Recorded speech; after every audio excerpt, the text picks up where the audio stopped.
Hey guys, it's Hill with Primal Pillars, bringing you this week's holistic nutrition tip to help you dominate your life. I've helped tons of people see great results with weight loss without obsessing over calories or the scale, and without having to sacrifice the foods that they love. What I've done in this video is sat down and really thought about some of my most important coaching tips when it comes to sticking to your diet and your nutrition program. So today I want to sit down and work through a few different scenarios that could potentially derail your weight loss program. So you're going to learn just exactly how you can take these strategies and apply them to your life by creating what I call a red alert plan. So grab a piece of paper so that you can write down your thoughts as we go, and let's go ahead and dive into this training. I think the biggest reason a lot of us derail from our diet program or just our nutrition fundamentals is that we might be on really good momentum and then something happens that just kind of like stops that momentum, and we have to adapt and adjust, and we suddenly lose that routine, that good routine that we had that was carrying us on that momentum. It's happened with me a number of times. I've seen it happen with a lot of other people. You have like 3 really good weeks, you're seeing great progress, and then you have a vacation planned and suddenly like everything blows up in your face. You've like gained a few pounds back. You feel like, starting over again would be impossible. So you just kind of stop. And I'm here to tell you that you don't have to do that, and you don't also have to, it doesn't have to be black and white. You don't have to either completely derail or be 100% perfect. You can find a balance in between that allows you to enjoy whatever experience you're having, but not completely lose sight of your goals. Okay, so first thing we're gonna do here, I want you to sit down and think of a few, like maybe 3 different scenarios in which you would feel like your nutrition plan is being kind of, for lack of a better term, threatened. So I'm calling this a worst case scenario, but really in the grand scheme of life, it's not probably a big deal. But in terms of your plan that you're trying to stick to and the momentum that you've built, it might seem like a really big issue. So go ahead and write down a few things that you're thinking, and I'm going to work through some examples with you here. First one might be you're traveling for work. This is a really common issue. When you're traveling, you're just kind of out of your familiar zone. You don't have the normal foods that you have. You don't have your fridge there with you stocked and ready with like all your healthy snacks and meals. So you might just have to kind of think on the fly and figure out what to do in the absence of your kind of baseline status quo daily life.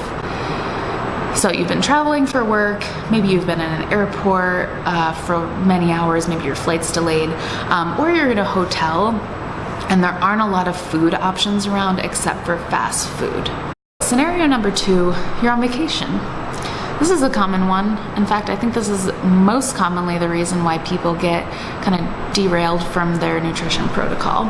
So you're on vacation, you're on the beach, maybe you're at a resort, you're surrounded by like all these amazing foods, cocktails, daiquiris, buffets, you're with your family, you want to have fun, and there's like temptation everywhere.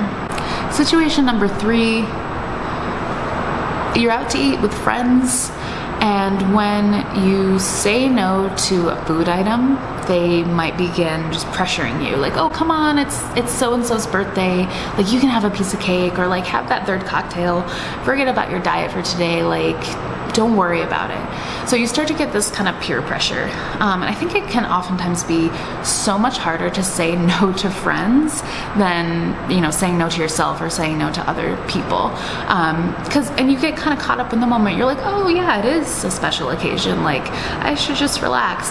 And I'm not saying you have to completely sacrifice all your fun, but we are going to get into some ways that you can work around that. So you have your sort of worst case scenarios brainstormed, and we are going to now take a look at, or I'm going to have you think through ways that you can plan ahead or have a strategy to get through that in a way that feels positive to you, and that you won't be sacrificing all your fun and enjoyment, but you can still kind of stick to your goals. So say you are stuck at a hotel and it seems like all that's around you is just fast food. Maybe you don't have a car to get places, so you're kind of limited to like what's in your immediate proximity.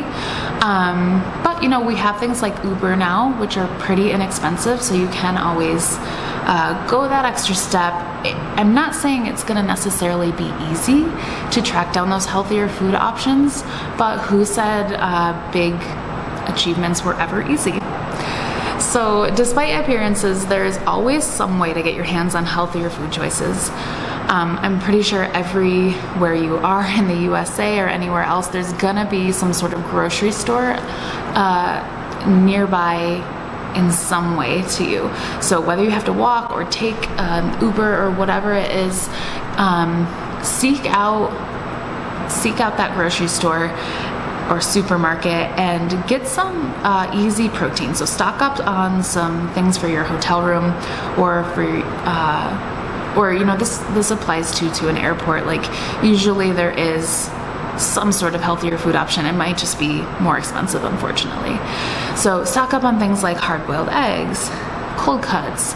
One of my favorite things to get when I'm traveling is rotisserie chicken, because that's like a few meals there, and it's just like really good protein, good fats, and it'll keep you going for a long time.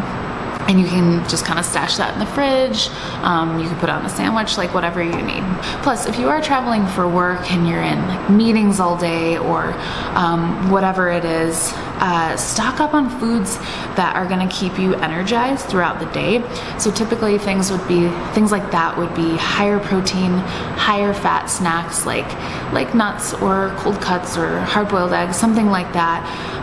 That's going to keep your blood sugar more level throughout the day, so that you have a lot of good physical and mental energy to get through your long day. So scenario number 2, we're on vacation. So you're surrounded by all these tempting foods. Maybe there's like a buffet every night. This is a really tough one, but I think a good thing to remember is that when you're on vacation, it doesn't mean that you have to splurge every single time you're confronted with food. So a lot of people think like, oh, I'm just gonna let loose. I'm gonna have that like extra syrupy mocha with whipped cream in the morning, and then I'm gonna have like Belgian waffles for breakfast, and then a few hours later it's lunchtime, we're gonna have like a burger and fries, and then a few hours later again it's time for dinner and dessert, and you're like having another huge splurgy type meal. But just remember that like if you've been on kind of like a good path with health up to this point, you probably don't need that many calories. You would probably feel a lot better if you just stuck to kind of like less food during the day. So a few different ways that you can approach this. You can utilize intermittent fasting, and I'm not saying you have to fast until dinner and then eat a big dinner, but just don't maybe like skip your breakfast and eat at lunch. So already by doing that, if you were going to have a big like Belgian waffle breakfast, you're cutting out probably like 1,000+ calories there. So you're keeping your calories a little bit more under control up to that point. So don't have that big mocha in the morning, don't have that big breakfast, save it for later. Another thing is, if you feel like you're going to be having a lot of drinks at night, maybe just like save up those calories that you want to use for alcohol. So eat really high protein earlier in the day and just like eat more modestly, and then you can use that later in the day and feel a whole lot less guilty about it. So remembering that being on vacation does not mean you have to splurge at every single meal. Instead of having treats all day long, eat modestly, use intermittent fasting, save your treats for something really special. So save it for that really delicious dinner if you want. Prioritize protein and hydration. That's another big one. If you're going to be eating this much food, you're probably going to be feeling really, really icky and bloated all day long. So just try to keep in mind that you are on vacation and you want to be feeling like refreshed and vibrant and energetic so that you can enjoy your vacation as best as you can. And then another one would be just to eat only to 80 or maybe 100% fullness. So allowing for flexibility in your food choices, but not going completely nuts on the amount that you're eating. So if you want to try someone's dessert, like have that dessert, take a few bites, and then you don't need to eat the whole thing. Third scenario here is when you're out with your friends and you're feeling a lot of social pressure to kind of cave in and just like, oh, set your diet on the back burner just for today, just splurge. I really like to encourage you guys not to get wrapped up in this idea of like a cheat meal or a cheat day. I just don't, that doesn't jive with me, because it makes me think that like you're not enjoying your life on a day-to-day basis, and then you have to like work so hard to keep it all dialed in and then just cheat really hard one day. Not only is that gonna possibly like erase your calorie deficit for the entire previous week if you just like go really intense one day out of the week, but it's also putting you in this mindset like you can't live your life every day, that you have to save it for cheat days. So try to get out of this mindset that you're so strict every day that you just like have to make it to the next cheat meal or cheat day. So when you're out with your friends, a good way to kind of work through this social pressure is remind yourself of your why. So why are you doing this? Like, why are you trying to lose weight, or why are you trying to get healthier? And remember those reasons. Maybe your reasons are that like your blood work is not looking good and you really truly need to get healthier and lose some pounds. Maybe it's just that you want to feel better about yourself in your clothes or in your own skin, whatever that looks like. So just constantly reminding yourself of why you're doing this. Yes, it's going to be hard. It's really hard work and you will have to make some sacrifices, but it doesn't mean that you have to lose sight of your why. So just constantly remind yourself of that. And then when you are feeling that social pressure, remember that it's your choice to be doing this, to be going through this process. You made the choice to be here. And so a lot of times when we're saying no to treats or food, we feel like, oh, it's such a sacrifice, like we're having to give something up, dieting sucks so bad. But remember, actually, it's your choice to be here, and instead of feeling defeated about making that sacrifice, rather feel empowered by it. You made that choice, and by doing that, like, you are going to be continuing towards your goals, you're going to be achieving your goals, and you're going to feel stronger for it. So when you're in that situation, just remember to stick to your guns, stick to your why. Tell them no thank you, that you could have it if you wanted to, but you don't. Take a minute, look at the scenarios that you've come up with, and I want you to really take your time and like envision this situation that you could be in. Put yourself in that situation and think about some of the ways that you could plan ahead and like strategize your way through this. I really don't want you guys to feel like you have to avoid situations that are going to be tricky. So coming up with a plan is going to be really positive and empowering for you. So last part of this is really just evaluating how, once you've enacted your plan, how is it going to make you feel? I think that when we get in a situation where we feel like we have derailed or we're not pleased with our choice in that moment, we just feel so overwhelmed by guilt.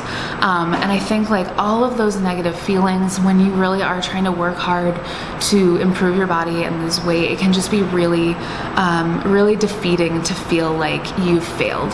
So once you feel guilty, you feel like you failed yourself. And I think once you get to that point, it's so much easier just to be like, well, I failed one day, so I'm just gonna give up.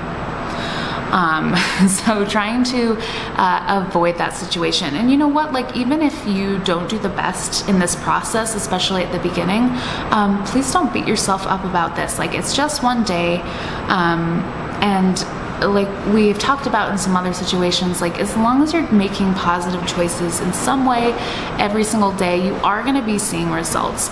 So you don't have to be perfect all the time, but just try to be like a little bit better every single day over the course of many years. And that's when habits are really going to integrate deeply within you, and you're going to feel empowered to take on any situation that comes up.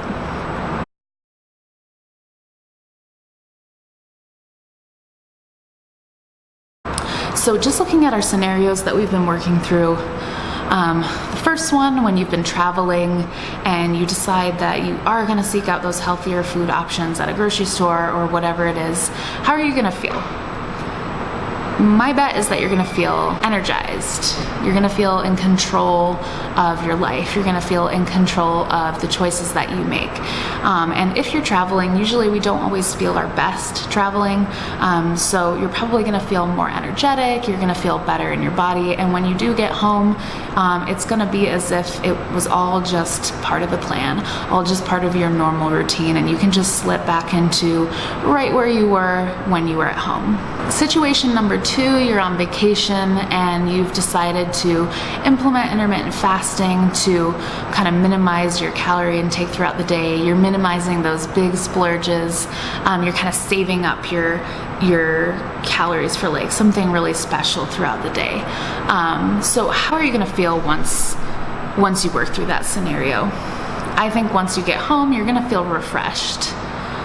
So you'll have stayed hydrated, you won't have like indulged every single day, leaving you feeling like guilty and bloated and everything.